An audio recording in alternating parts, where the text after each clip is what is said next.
If you own a home in Snohomish County, or if you're trying to buy one, you need to stop what you're doing right now and watch this. The market here just made some of the biggest moves we've seen in years, and most people have absolutely no idea what's happening or why it's happening. And to add a complete wild card to the market, we have now the war in Iran that created utter chaos in the mortgage markets, just carried into the housing market. Inventory jumped 44% over a year, and homes are sitting 18% longer, and prices are softening. This is not the same market it was 1 year ago. I'm going to break down the March 2026 numbers for Snohomish County and tell you what it means whether you're buying or selling right now. And stick around to the end because I'm going to give you the strategies that are actually working in this market today, and also give you my forecast and where I think both prices and mortgage rates are headed. My name is Mike Novak. My wife Rachel and I have been selling homes in Snohomish County for the last 9 years. We've helped over 1,600 families during that time make a move. We tour these neighborhoods every single week right here in the county. I want to share with you what the actual data on these home sales is telling us and showing us and where things are headed. These are the March 2026 numbers, fresh off the press. Let's get into it. First thing I want to make sure you know is the market is slowing and the numbers prove it. Closed sales actually went up 3%. But here's the very important thing. Here's the fine print that you have to understand. New listings went up 13%. So you got more homes coming on, fewer homes selling. So again, closed sales up 3, new listings up 13. So what happened to the other 10%? Well, the other 10% is sitting on the market. It's an increase in inventory. But it's important to note that March numbers reflect what happened in January and February because of the market time it takes to sell a house, which I'm going to talk about here in just a second, and then the escrow time it takes to close once that seller actually accepts a contract with a buyer to sell it. It's usually about a month to close on the home once a contract's been accepted by both sides.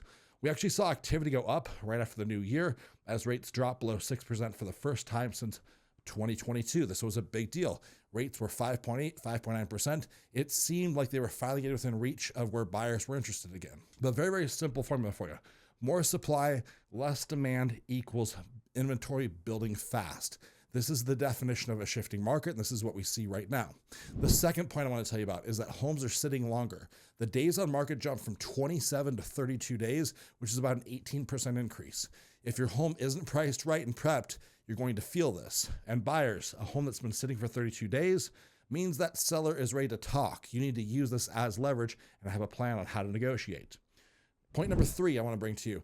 Prices are softening as the market is shifting. Median sales prices dropped from $783 to $759, down about 3% year over year. The average sale price also fell, but a little bit less, from $883 to $872, which is about 1% down. Not bad, all things considered. The percent of list price received slipped from 100.9% to 99.8%, so about 1.1% change. So homes are basically selling at list price. You need to remember, though, this does not reflect concessions, and concessions are happening a lot right now. Point number 4, inventory is up, and it's up big time. Homes for sale jumped from 864 homes to 1,244. This is an increase of 44%, like I said at the start of this video. This is the biggest and most important news that you need to get out of my video this month. Months of supply went up from 1.3 months to 2 months. You have to remember the months of inventory supply is the crystal ball on where prices are headed. When it goes up, prices soften. When it goes down, prices rise. That means buyers have more options right now than they've had in years. But it's important to keep this in context. You also need to remember this is still technically a seller's market. Anything that's less than a 4-month inventory supply of homes is defined as a seller's market. But the trend right now is pointing towards a hard balance. And you're seeing a balanced negotiating point where both the buyer and the seller are successfully negotiating with the other party. It's not just one side like it was a couple of years ago. In certain price ranges, I actually saw multiple offers and had several of my listings escalate well over the list price this last month. While in other price ranges and locations, we're seeing the home sit, we're seeing them do price reductions, and then give big concessions to get the house sold, whether that's in price or credits back to the buyer. Point number 5, what does this mean for buyers? Let's break this down for you. It means you have breathing room. You can negotiate, you can ask for concessions, inspection contingencies, closing cost credits, but this does not apply to lower price points. If you're shopping under about $650, it's going to be very competitive and you could have multiple offers. Like I said, one of my listings at $699 just last week, it got 4 offers and escalated well over list price. So be aware that is still happening if the home has been priced correctly or aggressively and it's been presented well. But use days on market if you're a buyer as your signal. The longer it's been sitting, the more flexibility you have. As we get deep into the spring market, expect things to be more competitive and some of these concessions and deals to go away. Like I said, we actually have seen multiple offers in some of our listings in the last couple of weeks. Again, this was not happening at the end of last year. At the end of last year, there was a very little buyer demand. So rate buy downs, repair credits, HOA coverage, sellers are open to deals they wouldn't have touched a year ago, which is great for you as a buyer. And it's going to be even better for you as a buyer if the rates come down just a little bit, which we're going to talk about. So point number 6, what does this mean for you as sellers? If you're in the selling seat right now, it means you have to price it right from day one. Overpriced homes are just bleeding days on market right now. Get your home prepped, get it staged, and get it inspected before you list. That way you have no surprises. Presentation matters more than ever. We usually coach our sellers when they're around 90 days out. So start that process very early on. Don't wait till you're like 2 weeks out from wanting to list your house and then call us. Start that process, have that conversation very early on so we can guide you along the way.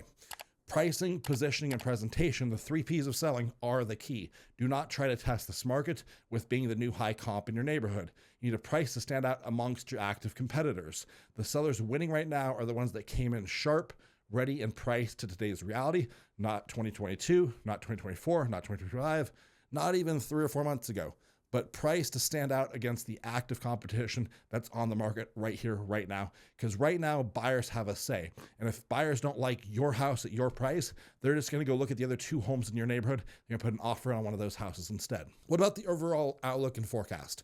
Well, the Iran conflict seems to be winding down. And as this comes to a close, mortgage rates will drop back down below 6%. It's just a matter of time till they get back to where they were at. Mortgage markets do not like uncertainty, and the uncertainty of war resulted in an increase in rates. You're going to see that come back down as that unwinds and as peace is found, hopefully through that ceasefire that's been reached.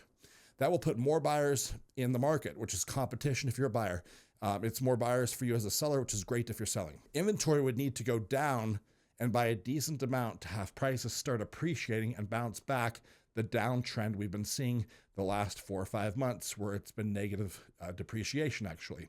It's important to remember that real estate historically appreciates around 3% a year, so it takes time to really accumulate wealth and equity. Having appreciation of 20% like we had in 2020, 2021, that is not the norm. The norm was about 3%, and it does not look linear. It goes up, it goes down, it goes up, it goes down, okay? So you just have to keep that in mind. But I do think that rates are heading back under 6% as soon as we know this war is over and that it's over for good, which is awesome news for both buyers and for sellers. It's going to be great. My wife, Rachel, like I said, and our team have helped over 1,600 families in the last 9 years buy or sell a home. We work with qualified buyers and motivated and coachable sellers each and every day. If you're thinking about buying or selling, go to the link below and schedule a time to meet with us to see if we might be a good fit to work together. There's a form you can fill out. We'll review that form. If we think we're a good fit to work together, we'll reach out to you and set up a time to talk further. Of course, like, share, subscribe this video. That way you get alerted to my next video when it drops. We drop 2 videos each and every week. And every single month, I drop a new market report to keep you in the loop on exactly what's happening.